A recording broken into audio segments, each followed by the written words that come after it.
Randall from Athens, Georgia hit me. He said, why am I not excited about Georgia's offense? I feel like I love a lot of the pieces coming back, like Frazier and Humphreys and Oscar Delp. But I feel that seniority will be the deciding factor at quarterback, and that discourages me. Well, if there's one thing I've learned about Kirby Smart, it's that he's still got a long way to go before he learns how to run a football program. So, that was mean. I shouldn't have said that. Not mean to Kirby. He can take it. That was sarcasm, and that was mean to the guy that presented the question. Let's take that question for what it was. I want to work back to front, immunity. You're worried that favoritism, no. You're worried that seniority will win out at quarterback, and that discourages you. Humbly, what should win out at quarterback?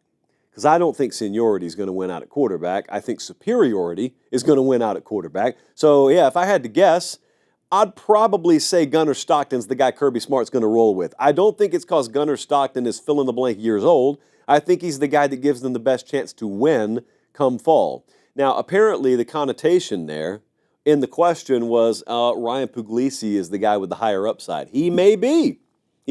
But see, that's the difference. That's the benefit you get to exercise sitting at home. You get to say that consequence-free. You don't have to live with the mistakes the guy with the higher upside may deliver. They're dealing with this all over the country. You got a lot of young quarterbacks. Tuscaloosa's like this. Keelan Russell comes in. Man, I hope he starts. I hope he starts over Ty Simpson. Why? If he's not the better guy for the job, why would you hope that? Just like at Georgia. Listen to what the guy just said. Man, I hope seniority doesn't win out. Well, don't you hope superiority wins out? Like it always will, because Kirby Smart's job's on the line, depending on that stuff. So usually there's no favorites played there. His favorite is the guy that gives him the best chance to win. And that's probably going to be Gunnar Stockton. And if it's not, then you'll know because he won't be the one starting and someone else will be the one starting. I still think that a lot of people who watch this show are 30 or 40, anybody above 30 years old. It's safe to say, well, actually everybody, pretty much everybody watching the show now has grown up in the highlight era. Because even in the 90s, SportsCenter ruled. And so we've got an entire multi-generational audience that grew up in the highlight era. So when you think about a player, you do not think about all 22 cut-ups. You do not think about practice footage. You do not think about drill work. You do not think about the film room. You think about highlights. With Puglisi, it's probably Elite 11 or high school stuff. But even then, you think about highlights. You think about his star rating, and you think about highlights.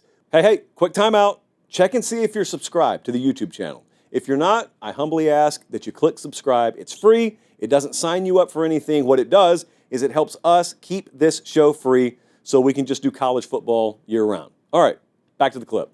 With Gunnar Stockton, same way. Anybody, it's not just quarterbacks. You think in terms of highlights. Coaches think in terms of totality. They can't do that. If you're going to show a guy's highlights, you better show the mundane 2nd and 3 throwaways as well. Or better yet, the one he tried to fit in there and it goes the other way. But that happened at Tuesday in practice, so you didn't see it. But guess who did see it? The guy who's got to make the decision on who starts. So I think the way it'll play out at Georgia is the way it's always played out.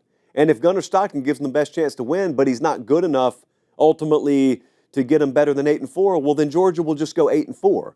But it won't be because they started the wrong guy at quarterback. And by the way, that's not to say coaches' decisions are infallible, because we've seen recent examples of guys who went through a spring and then a fall camp and they won the quarterback battle. Then they may get hurt and the backup comes in and he plays better than the starter had.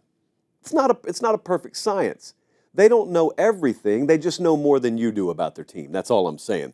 I do get the concern, though. The thing about it is if you would have just said, why do I feel concerned about Georgia this year, and stopped there, I would have agreed with you. They were 102nd in rush yards per game last year. That's well off the mark. That's not Kirby Smart football. And for that matter, the defense fell out of the top 20 in points per game allowed since the first time he got here. So running the ball and defense are things that I've woken up every morning of the past decade or so and thought I could rely on in Athens, Georgia. They didn't have either one of them last year. And hey, by the way, here's the rest of the joke. They still won the league. Shame on the rest of you. They still won the league. And they probably looked in the mirror and said, who are we this year? All right, we'll put the championship ring on anyway. In a down year. They just won the SEC last year. Now, concern for this year? Valid. I don't think they'll be 12th in the country in pass yards per game this year, which they were last year, which is the only thing that kept them afloat offensively. So I don't think they'll be that. They lost their top 7 sack providers, but Georgia's kind of like Ohio State. They got a lot of guys that everyone wanted out of high school in recruiting. You just don't know their names yet because they hadn't started yet. That's the beauty of college football. The beauty of college football, unlike the NFL, is it is very much still a developmental part of the sport. In the NFL, you're a commodity. You're supposed to already be developed. No one really goes into Brown's minicamp wondering whether a no-name will emerge. In college, we see it happen multiple times on every team every year.